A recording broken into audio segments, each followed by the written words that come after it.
पिछली वीडियो में हमने चर्चा की थी कि कौन से गुण हमें ईश्वर की ओर ले जाते हैं। उन्हें देवीय संपदा कहते हैं और जो गुण हमें शरीर और संसार की ओर घसीटते हैं उन्हें आसुरी संपदा कहते हैं। तो हमें उन गुणों को अपने जीवन में उतारना चाहिए ताकि हम परम की ओर चल सकें। तो उनमें पहला गुण था निर्भयता, अर्थात हम निर्भय हो, हमें किसी चीज का भय न हो क्योंकि यह ईश्वर की सृष्टि है। दूसरा था हृदय की पवित्रता, अपने हृदय को पवित्र बनाए, उसमें कभी हमारे बुरे विचार पैदा ना हो। तीसरा था दृढ़ निश्चयता, ईश्वर की ओर जाने का हमारा दृढ़ निश्चय, हमें केवल परम की ओर ही जाना है, यही हमारे जीवन का लक्ष्य है। चौथा था दान, हम दान के गुण को विकसित करें, इससे हृदय में पवित्रता आती है और संसार के जितने जीव हैं हम उनको अपना परिवार समझते हैं। पांचवा था आत्म संयम, दम, अपनी इंद्रियों के ऊपर नियंत्रण, हम जितेंद्रिय बने। इंद्र का अर्थ है जितेंद्रिय, जिसने अपनी इंद्रियों पर नियंत्रण कर लिया है वही इंद्र है। छठा था धार्मिक अनुष्ठान, अर्थात हम यज्ञ करें। सातवां था स्वाध्याय, स्वाध्याय हम अपना अध्ययन करें, हम में जो बुराई है उन्हें दूर करें और उनके स्थान पर जो अच्छाइयां हैं उनको अपने जीवन में उतारें। आठवां था आत्म अनुशासन, अर्थात तप, हर स्थिति में हम सम रहना सीखें। ये प्रकृति अपना काम स्वयं कर रही, हम उससे प्रभावित ना हो। नौवां था स्पष्टवादिता, और जब हम अपना जीवन सरल बनाए, सादा जीवन, उच्च विचार, कभी छल कपट का हम सहारा न लें। और 10वां था अहिंसा, सभी जीवों पर दया करें। महात्मा गांधी ने यही बताया है कि बुरा मत बोलो, बुरा मत देखो, बुरा मत सुनो, सभी जीवों पर दया करो। 11वां है सत्य, सत्य विश्व का आधार है, हम सत्य का पालन करें। महाराजा हरिश्चंद्र सतयुग में पैदा हुए, उन्होंने सत्य का पालन किया, आज तक उनको याद किया जाता है। तो हम भी अपने जीवन में सत्य का सहारा लें, कभी झूठ न बोले, जैसा देखा है, सुना है, अनुभव किया है वैसा ही अपने जीवन में उतारे। 12वां है क्रोध का अभाव, क्रोध हमारी शांति को तुरंत हर लेता है। क्रोध कब पैदा होता है? जब भी हमारी इच्छा में रुकावट पैदा होती है तभी क्रोध पैदा होता है।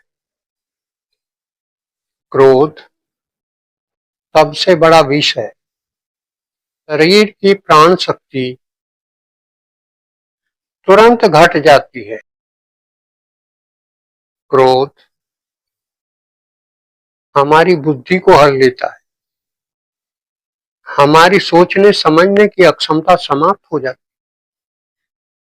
क्रोध हमारा सबसे बड़ा शत्रु है। काम, क्रोध और लोभ, भगवान श्री कृष्ण ने गीता में नरक के द्वार बताए। तो क्रोध के ऊपर नियंत्रण करें। जब भी क्रोध पैदा हो, सोचें, हम अपना नाश क्यों कर रहे हैं। क्रोध के पैदा होते ही अपनी चेतना को श्वास पर ले आए और उन परिस्थितियों से हट जाएं जिसके कारण क्रोध पैदा हुआ है। 13वां है त्याग। ईश्वर आनंद के लिए भोगों का त्याग ही सच्चा त्याग है। भगवान श्री कृष्ण ने कहा, संसार में रहते हुए कर्म तो कर, लेकिन फल की इच्छा का त्याग कर। यदि फल की इच्छा करेगा तो ये फल हमारे लिए बंधन का काम करेगा। फल बीज है जो अगली फसल का कारण बनते हैं। इसलिए त्याग, ईश्वर दिव्य त्यागी हैं। ब्रह्मांड की रचना की, सभी जीव बनाए, लेकिन किसी भी चीज में उनकी आसक्ति नहीं है। वे सबसे बड़े त्यागी हैं। ब्रह्मांड बनाया और उसे चला रहे, तो ईश्वर तक पहुंचने के लिए हमें त्याग को अपने जीवन में अपनाना ही पड़ेगा। 14वां है शांति। संसार के समस्त कार्य हम शांति के लिए ही तो करते हैं। हम निरंतर शांति की खोज में रहते हैं, लेकिन संसार के जितने भी कार्य हैं वे हमें आश्वासन शांति का देते हैं और पैदा अशांति करते हैं। यही तो माया है कि चीज कुछ और है और दिखाई कुछ और दे रही। जो वास्तव में है वो दिखाई नहीं दे रही, और जो दिखाई दे रही वो है नहीं। ईश्वर का दिव्य गुण शांति ही तो है। इसलिए मन को शांत करने का नाम ही शांति है। यदि मन के उद्वेग, मन के विचार शांत हो जाएं, तो यही तो शांति है। तो हम शांत रहें, अपनी वाणी को अपने मन में विलीन करें, मन को बुद्धि में विलीन करें, अपनी बुद्धि को आत्मा में विलीन करें और आत्मा को परमात्मा में विलीन करें। यही रास्ता शांति का है, यही रास्ता अनंत का है। 15वां है दोष न ढूंढना और किसी की चुगली न करना। अपैशुनम, एक व्यक्ति जो गुप्तचर की भांति रात और दिन दोष ढूंढता फिरता है, उसे दिखाई नहीं देता कि जो दोष तू दूसरों के अंदर ढूंढ रहा वे सारे दोष तेरे ही अंदर है। जो दोषी होगा उसको ही दूसरों के अंदर दोष दिखाई देंगे। जो जैसा चश्मा लगाएगा, जिस कलर का चश्मा पहनेगा, उसे सामने की चीज ऐसी ही दिखाई देंगी। लेकिन हम संसार में आकर अपने आप को नहीं देखते कि हमारे अंदर क्या दुर्गुण है।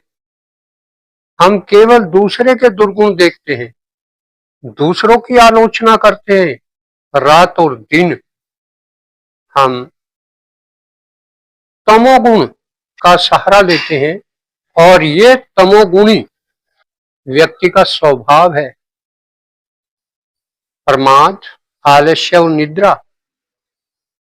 प्रमादी पुरुष ही दूसरों के दोष ढूंढता है और दूसरों की चुगली करता है, दूसरों की बुराई करता है।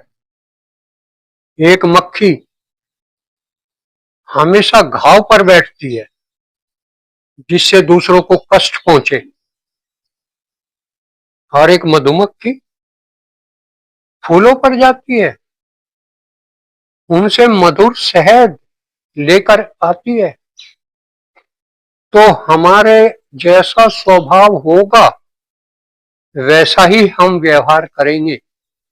जीवन में सोचो, मक्खी मत बनो, गंदगी पर मत बैठो, मधुमक्खी बनो और उस शहद को इकट्ठा करो, उस मधु को इकट्ठा करो। वो मधु अच्छाइयां हैं। जीसस क्राइस्ट को लोग गालियां दे रहे थे। उसने भीड़ से कहा कि पहला पत्थर मेरे ऊपर वो मारे जो दोष रहित है। जीसस की ये बात सुनकर वहां से सब भाग गए, क्योंकि वे सब दोषी ही तो थे। दोषी व्यक्ति अपने को अच्छा दिखाना चाहता है, दूसरों की बुराई करके वह अपने आप को हमेशा अच्छा दिखाना चाहता है। वह दूसरों की गर्दन काटकर अपने आप को ऊंचा दिखाना चाहता है। उसे नहीं पता कि तू अपने लिए नरक का निर्माण स्वयं ही तो कर रहा है, और फिर दोष भगवान को देता है। परमात्मा, तूने ये क्या किया? जबकि इन सब दुर्गुणों की जड़ मैं ही हूं। मुझे इनसे हटना चाहिए और कभी भी दूसरों के दोष ना ढूंढे, अपने दोष ढूंढे और उन दोषों को दूर करे और उनकी जगह अपने जीवन में अच्छाइयां लाए, तभी तो हम उसके पास पहुंच पाएंगे। जैसी संगत वैसी रंगत। 16वां है सभी प्राणियों पर दया। यह ईश्वर का दिव्य गुण है। संसार में उसकी चाहे जो भी जितनी बुराई करे, परमपिता सब पर दया करते हैं। गौतम बुद्ध दया के अवतार थे। एक जगह एक सम्राट ने एक यज्ञ का आयोजन किया। उस यज्ञ में एक बकरे की बलि दी जानी थी। गौतम बुद्ध वहां से गुजर रहे थे। जब उन्होंने बकरे की बलि चढ़ाते हुए देखा तो स्वयं बकरे की जगह जाकर खड़े हो गए और उनसे कहा, आप इसे छोड़ दो और इसकी जगह मेरी बलि चढ़ा दो। मैं बलि के लिए तैयार। यह देखकर महाराजा पिघल गए और तुरंत गौतम बुद्ध के शिष्य बन गए। तो उसके अंदर जीवों के प्रति कितनी दया थी, तभी तो आज तक लोग उन्हें याद करते हैं, गौतम बुद्ध। 17वां है लोभ का अभाव। यह उस व्यक्ति का गुण है जो अपनी इंद्रियों का दास है। वह इन इंद्रियों की इच्छा की पूर्ति के लिए वह अधिक से अधिक धन कमाना चाहता है। यही तो लोभ है, ताकि जितना धन होगा वो अपनी इच्छाओं की पूर्ति कर सके, ज्यादा से ज्यादा इच्छाओं की पूर्ति कर सके। तो जो इस संसार में आसक्त है वो लोभ के कारण है। लोभ हमें युगों युगों तक इस संसार में घसीटता है, ताकि हम इन इंद्रियों के दास बने रह सके और इनकी इच्छा की पूर्ति करते रहें। ये आसक्ति ही लोभ का कारण है, इस संसार में आने का कारण है, इस संसार में रहने का कारण है कि हम इंद्रियों के दास। अतः इस लोभ से हटें और इस लोभ से तभी हट सकते हैं जब हम अपनी इंद्रियों पर विजय प्राप्त करें, फिर हमारी सभी आवश्यकताएं समाप्त हो जाएं। तो लोभ से हटे। 18वां है विनम्रता। ईश्वर अपनी सभी संतानों के लिए कितने विनम्र रहते हैं। उनकी संतान अगर गलत रास्ते पर भी हैं तो भी वे उनके लिए विनम्र हैं, उनसे आशा करते हैं कि एक दिन सुधरेंगे और सुधर कर फिर अपने घर वापस आएंगे। तो हम भी संसार के जितने प्राणी हैं उनके प्रति विनम्र बने। 19वां है विनय। किसी अनुचित कार्य पर लज्जित होना और उसे सुधारने की शक्ति, शील मनुष्य का आभूषण है। मनुष्य का आभूषण विनय है, शील है। वो हर समय हर हालत में विनय का पालन करे। 20वां है चंचलता का अभाव। चपलम। यह गुण शारीरिक और मानसिक भटकनों से बचाता है। जो आदमी चंचल नहीं होता, शांत होता है, उसकी संसार की यात्रा घट जाती है। लेकिन जो आदमी जितना चंचल होगा, विचारों में खोया रहेगा और उद्देश्यहीन व्यक्ति की तरह इस संसार में भटकता रहेगा, तो अपने आप को चंचलता से मुक्त करें। 21वां है चरित्र का तेज। चरित्र सद्गुणों का समूह है। जो अच्छे गुण हैं उसका नाम चरित्र है। चरित्र से ही व्यक्ति के अंदर तेज पैदा होता है।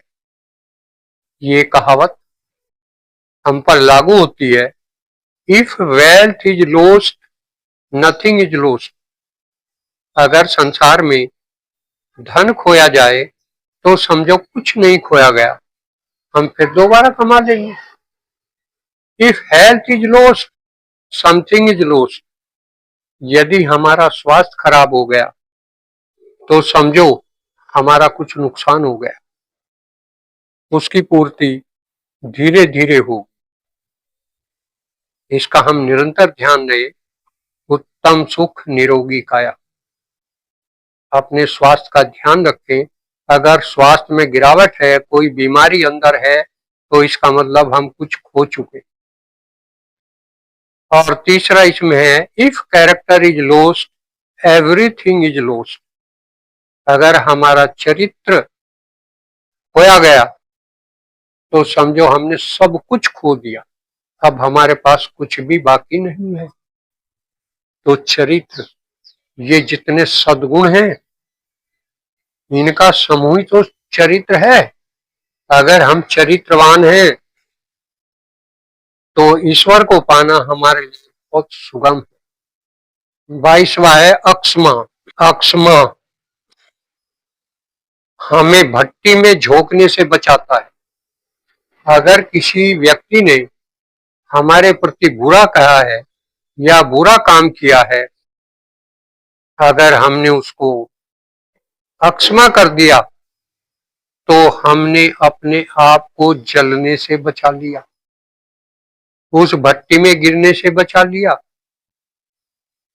यदि अक्षमा नहीं किया तो ये जलन लगातार हमें नाश की ओर ले जाती रहेगी।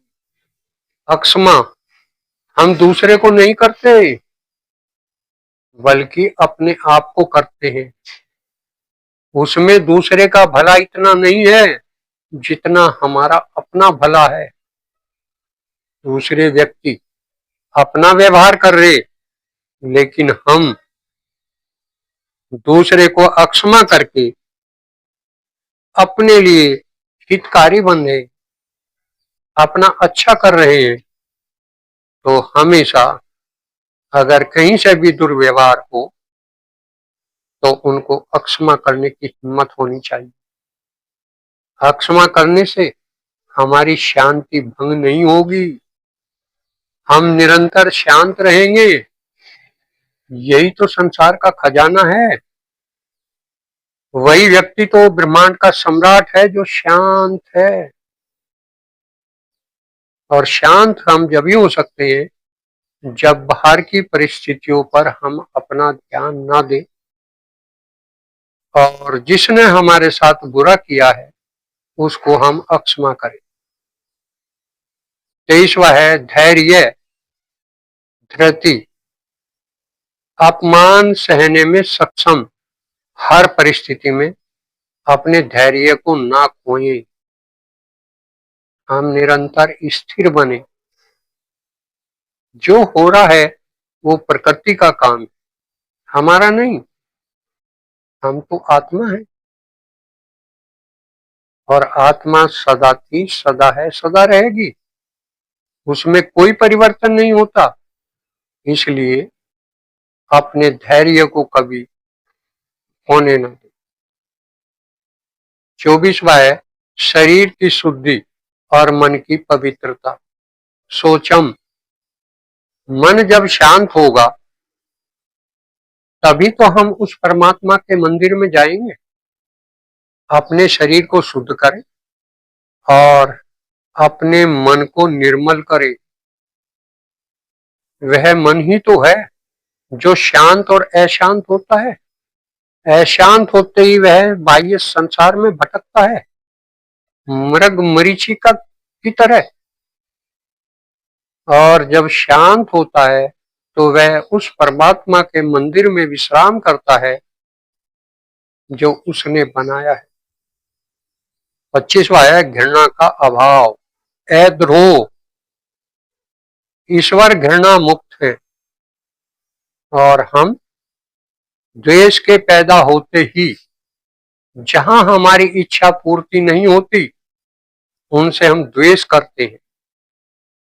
राग और द्वेष दुधारी तलवार है, हमें काटती हैं। घृणा तेजाब है जो हमें जलाता है।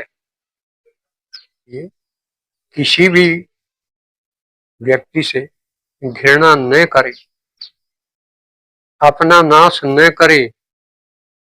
हमें तो ईश्वर के मंदिर में जाना है, हमें तो ईश्वर तक पहुंचना है। इसलिए घृणा का अभाव कभी पैदा हो तो उससे तुरंत मुक्त हो जाएं। और 26वां है दम्भ का अभाव, नाती मानीता, अहम भाव से मुक्त। घमंडी का सर हमेशा नीचा होता है। इस संसार में हमारे पास चाहे जितना ज्ञान हो, जितनी धन माया हो, जितनी सुख सुविधाएं हो, उनका घमंड न करें, दम्भ न करें। ये हमें नरक की ओर ले जाएगा। जो भी कुछ हमारे पास है सब उस परम का ही तो है, सब कुछ वो ही तो है, पूरा ब्रह्मांड वो ईश्वर ही तो है। इसलिए कभी भी दम्भ न करें। जीवन में अभिमान का अभाव, तो ये सारे के सारे गुण हमें, ये सारे के सारे गुण हमें ईश्वर की ओर जाने में हमारी सहायता करते हैं। और जो अवगुण है वे हमें नरक की ओर ले जाते हैं। तो सदैव देवीय जो शक्तियां हैं उनको अपने जीवन में उतारें और जो आसुरी शक्ति हैं उनसे हम दूर होते चले जाएं, तभी हमारा जीवन बदलेगा। लेकिन हम काम उल्टा करते हैं, हम पूजा राम की करते हैं और काम रावण के करते हैं। अगर हमें राम की पूजा करनी है तो पूजा का अर्थ है राम के गुणों को अपने जीवन में उतारें, तभी तो हम राम बनेंगे। कहने से राम नहीं बनेंगे, राम तो उनके गुणों को अपने जीवन में धारण करने से बनेंगे। तो भगवान श्री कृष्ण ने गीता में जो कहा है कि सदैव जो देवीय संपदा है उसका सहारा लें, उस पर चले, तो हम परमपिता के बहुत नजदीक पहुंच जाएंगे। और जो देवीय संपदा है उसे हमेशा अपने जीवन में उतारें, मनन करें और उसका निधि ध्यासन करें। आज इतना ही।